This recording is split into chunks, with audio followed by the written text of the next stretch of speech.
Hi everyone, welcome back to another episode of the Fitness Education Series produced by the Australian Fitness Academy. It's like progressive overload for your brain.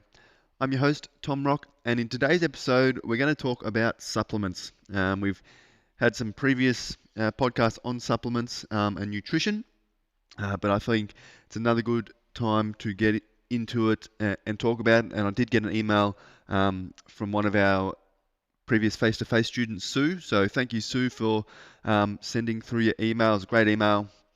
And Sue was just curious to sort of get my thoughts on supplements and my understanding of, and sort of improve her understanding of some various supplements and sort of the efficacy around using them and all these sorts of things. So we're going to touch on a few supplements today. We're going to talk about BCAAs, which she mentioned, creatine, and we're going to talk in general about protein as well. She sort of mentioned there's whey protein, casein protein, different types and things out there in the market.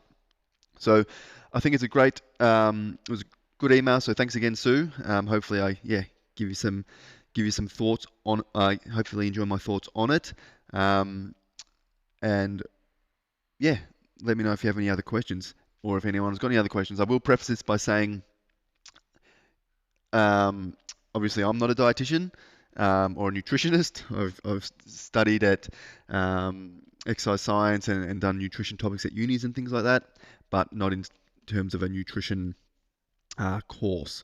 And in general, we're not allowed to, as personal trainers and fitness instructors, we're not allowed to recommend supplements to our clients. It's sort of outside of scope of practice, which I've talked about in previous podcasts in terms of why I think that is a good thing, having it outside of scope of practice, but it's also something you should not worry about and be like, oh, don't feel hamstrung about, I can't recommend supplements. There's so much marketing out there these days. It's not like you can't talk to clients about supplements, and in general, they're probably going to bring them up because they see people taking them all the time. Their friends will be talking about it, and they'll probably be taking it potentially before they even start with you. So sometimes education is good. You don't have to say, as long as you don't say you need to take this supplement, you're going to be fine. And you might actually help their understanding of why they should or should not be taking it. And as long as you don't sort of push them in one direction or the other, that's fine. And if they ask a lot of questions, again, it's great to sort of set up some referral channels with a dietitian or a nutritionist that you can sort of create that relationship with, so you can send clients to them and they'll send clients to you to give your clients the best possible chance of seeing results. But yeah, I'll sort of refer back to that as we get through. But the first supplement Sue mentioned was BCAAs, or short for branched chain amino acids. And these are definitely big in the supplement industry, I would say. Maybe not as big as they used to be 5 years ago.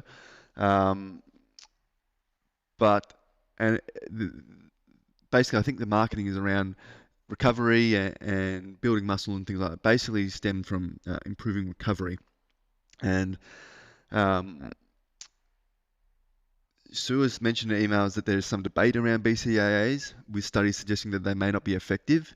And she said, but many athletes or people sort of report positive experiences. And that's a really good point. I think that we don't want to just take people's word for, oh, I use this supplement, so it works and you should take it too. I think that's why we get in trouble with people recommending things or influencers online marketing things saying, I took this supplement, that's why I look like this, because that's generally not the case. So it is important to do your research or get your information from a credible source such as a dietitian or nutritionist, or look a bit deeper into it potentially. And there is research out there, literature on BCAAs. I've got one article that I'll discuss that I will link in the description of the podcast. It's a relatively short article. It's good. It's a little bit of a it's called a narrative review, but basically they've taken sort of, they've looked at, it's like a bit like a meta-analysis where they've looked at a whole lot of different articles and sort of summarize the practical implications of BCAAs and if they're effective. Um, and basically, the outcome was that the study didn't support the efficacy or the use of BCAA supplementation, provided sufficient daily protein is ingested. So basically, the study is saying if you are getting your adequate protein in, BCAAs are not going to improve your performance or improve your recovery or improve your hypertrophy gains in any way. So um, that's basically where that's at. I guess my opinions are based on current literature and what that's saying. Um, so I'm not going to say if people want to take BCAAs, they can. Again, there might be some circumstances where they could be beneficial, and I'm not going to get into those because it's outside of my scope of practice. But this study did sort of mention other little things about maybe older adults, all these things, but it didn't conclude. It said further study is needed, and potentially that's where a dietitian might use the prescription of BCAAs in certain circumstances to supplement poor protein intake.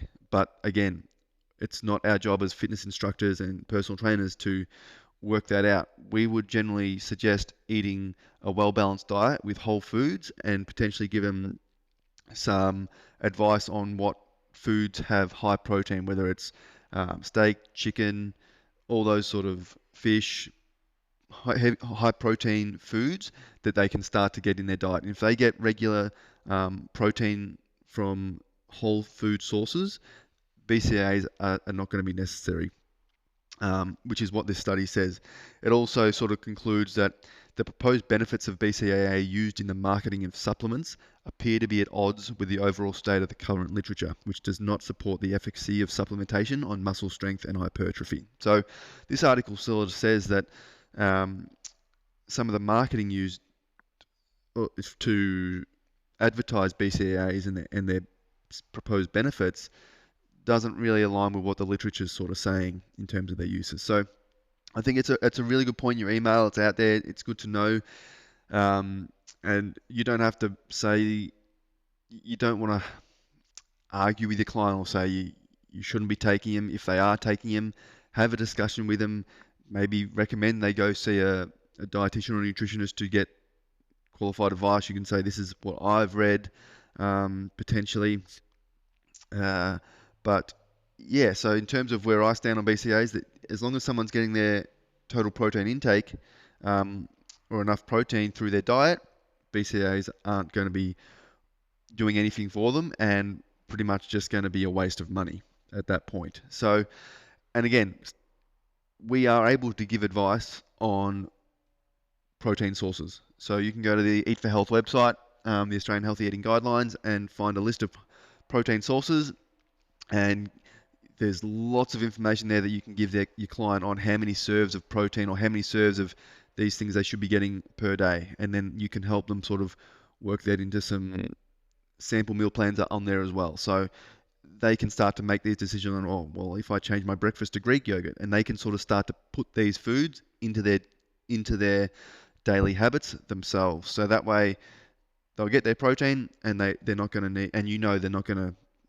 the BCAAs are sort of useless for them. So without even saying anything about BCAAs, and we want to give good advice and we want our clients to get good results, we know that giving advice within our scope that it relates to the guidelines is more than enough in this circumstance and most circumstances. So I think that is good to understand. So hopefully that gives you a bit of my thoughts, and I'll link that article in the description below if you want to check it out in terms of the BCAAs, because it sort of, it does, I think, summarizes it pretty well. The next one Sue wanted me to talk about, which is a good one, is creatine. And there's a couple of studies on creatine that I'll link. And creatine is a supplement, and phosphocreatine basically is a fuel source within our muscle. It's an intramuscular fuel source. We break it down to get a quick burst of ATP, which provides us energy. So taking the creatine supplementation generally looks to maximize our stores of creatine within our muscle, which is used during our ATP PC energy system anytime that's active, whether it's sprinting, any high intensity work generally. And generally resistance training is included in that. So again, creatine's another supplement that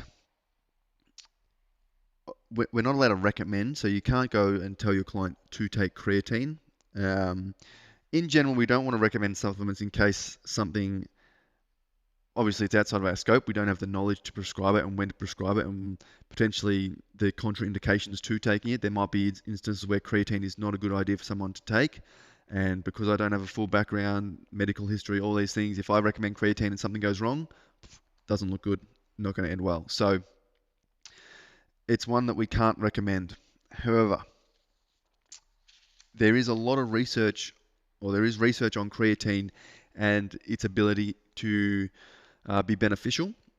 And creatine is marketed the same as all other supplements, the same as BCAAs. It's out there. Clients may know it's an option. They may have heard of it. They may have other people taking it. They may ask you questions about it. Again, you can't recommend they take it, but you potentially can provide them advice. Or, again, I would still lean towards steering them to a nutritionist or a dietitian. The thing with supplements, even creatine, when I go into some of the potential benefits, there's no point taking creatine if I'm not getting good sources of protein, carbohydrates, and fats. If I haven't got a healthy diet outside of creatine, supplements are like the 1 to 2 to 3% on top. If you're not getting the basics right, there's no point eating supplements. I'm eating McDonald's for every meal, but then I want to take creatine. That's a waste of my effort. So your effort should be going into the good whole foods, eating regularly, breakfast, lunch, dinner, getting your adequate protein in throughout the day, adequate fuel, meeting your kilojoules for your energy needs.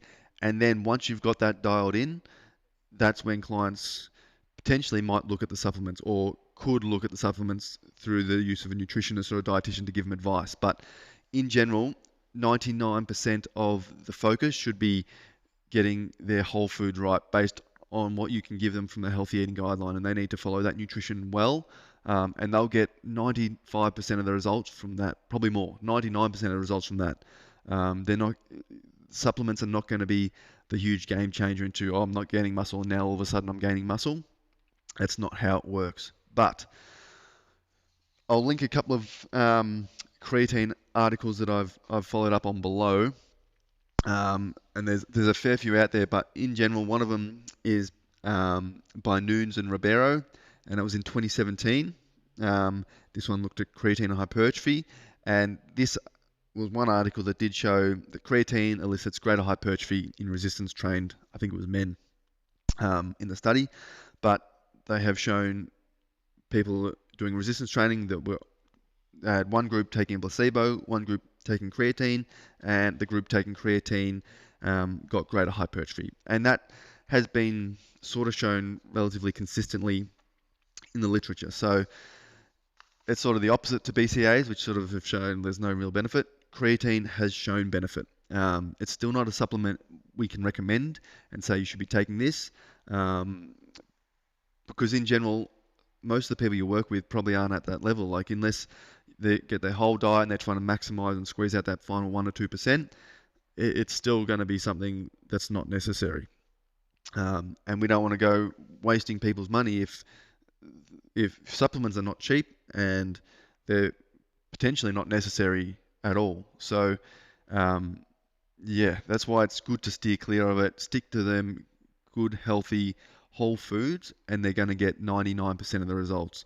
You don't have to worry about recommending or making sure they're taking these supplements, because it's not going to get them any extra benefit. It may in fact take away, because they think, oh, well, I can do what I want because I'm taking supplements, and it doesn't matter, and they're going to miss out on all the micronutrients and vitamins from whole foods that they need. So I think that's why it's a good idea to keep in mind that it's outside of scope to recommend supplements, and it's potentially not beneficial for your clients to be recommending them either. But creatine is one that has shown benefits in the literature and is quite strong at showing benefits.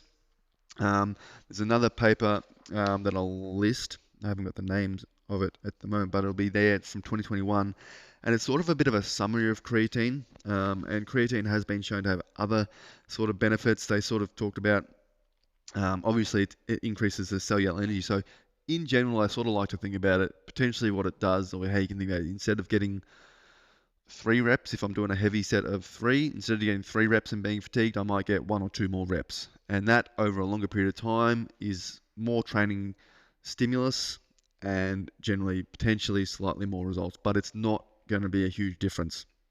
There are also not side effects, but it also water retention, things like that come with it. So there's certain circumstances where it might not be great. So I'm definitely not recommending run out, grab creatine. It's going to be a life changer. It's probably not. So don't go out and get creatine based on this podcast. Have a look, talk to a nutritionist, talk to other people, research yourself, and then see. But it's definitely not going to be the be-all and end-all of your training. So definitely not recommending it or recommending you take it. It's completely, yeah, you're better off getting it, talking to a nutritionist about how it fits and how to do it and what's the point. But they've also seen benefits in cognitive function, um, potentially glucose management, but that's sort of related to muscle as well. I believe that's probably linked in. But supporting mental health, reproductive health, and skin health. There's a lot going on in the creatine, I guess, literature space still. So I'm sure more and more will come out, but it's definitely one that's out there that is shown benefits compared to something like BCAAs, which don't show much benefit in the literature. Creatine is out there sort of showing that it can be useful in the literature. So, yeah, potentially point your clients to information if they're asking for information, but don't recommend that they need to be taking it. It's definitely not a necessary thing for them to take, and you don't need to be saying, oh, you need to take this to get results. You can definitely get results, great results, without it. And it may, yeah, if your diet's really, really good, it's probably you've got nothing to worry about. The last thing we'll talk about today is protein, and we've talked about protein a little bit before in some podcasts, but it's another one that it's really good to bring up because whey protein, protein is a supplement, I guess, is what we're talking about. Because protein in general, obviously, we know the importance in maintaining muscle mass and building muscle mass if we're going to the gym. Protein is important for that, but we can get it from whole foods, and I think that's the important thing to understand or drive with our clients is that whole foods are important, and supplements, as their name suggests, should be a supplement to a well-balanced diet. And generally, this is why I guess it's good to have it outside of scope, and it's not our job to go through and fine tooth comb through someone's nutrition and their energy intake and their kilojoule intake, the different foods, work out the vitamins and minerals they're getting that they need extra. If they're hitting their protein and their vitamins and minerals, do they need extra protein on top of that? It's well out of our scope to understand that, especially on an individualized basis. So if we know our whole foods from the 5 food groups, we know which ones have high protein, we know how many kilojoules the client should be getting roughly per day, and we can give them advice on how to get these high protein foods into their diet. We can help give clients 99% of everything they're ever going to need. And that 1% of clients who want more and more and more specificity over like an individualized meal plan and things, send them to a dietitian. They'll be getting the best advice then, and you don't have to sort of worry about giving the wrong thing or not being perfect. That's a nutritionist and dietitian's job, and they'll do well with that, and your client will benefit. But again, 99% of the advice you can give within the guidelines is great for all clients, and that's where I think protein comes in. It's obviously huge in the industry. Its importance is in the industry, or the marketing around it is big. Everyone that goes to the gym will probably just be taking protein shakes, whether they know why they're doing it versus why they're not doing it versus whether they even know how much protein they should be taking per day. And that's generally, if I'm talking to some like an individual about protein, they're like, oh, should I take a protein shake, or I'm taking this many protein shakes? I ask them, how much protein do you need to be getting per day? And if they can't answer that question of how much protein they should be getting, that's where I think, well, why would you take a protein shake if you're not even sure how much protein you should be getting? And then if they find out how much they're getting, well, how much are you getting from your whole foods? And if they haven't worked out, well, I get this much at breakfast, this is my lunch, this is my dinner, these are my snacks throughout the day, how much protein am I intaking then? They haven't really got to the stage where they should understand if they shouldn't take supplements. And that's where a dietitian will come in potentially for them as well. But you can definitely push whole foods, and they might realize that, hey, I get most of my protein intake from whole foods. And then supplements, potentially they can look at this and think, oh, well, it's easy, it might be a convenience thing. But if supplements are used as sort of a meal replacement, they're going to be missing out on vitamins and minerals and micronutrients that are found in whole foods that aren't found in protein shakes. So whether it's steak or chicken, these have other micronutrients, minerals, vitamins that aren't found in protein shakes that are also beneficial for well-being, for health, for performance, for energy, all sorts of things. So it's not as simple as I'll just take a protein shake and make sure you get your protein intake. Giving them advice on whole foods and healthy sources of protein is really, really beneficial rather than someone thinking they need to be taking protein shakes to get their protein in. So I think education about that is really important too. Again, that's why you don't need to recommend protein shakes, and you know, well, it's outside of scope too, so don't recommend protein shakes. Um, but yeah, give it good advice around the benefits of whole foods, and then let clients make their own decisions about what they want to do. In terms of, I guess, the supplement market is an interest. That's where they've got, Sue's sort of mentioned whey protein and casein protein, so the whey versus casein. And again, there's a lot of marketing around supplements, and I generally don't get caught too much up into it lately. Again, 10 years ago, I probably did for sure.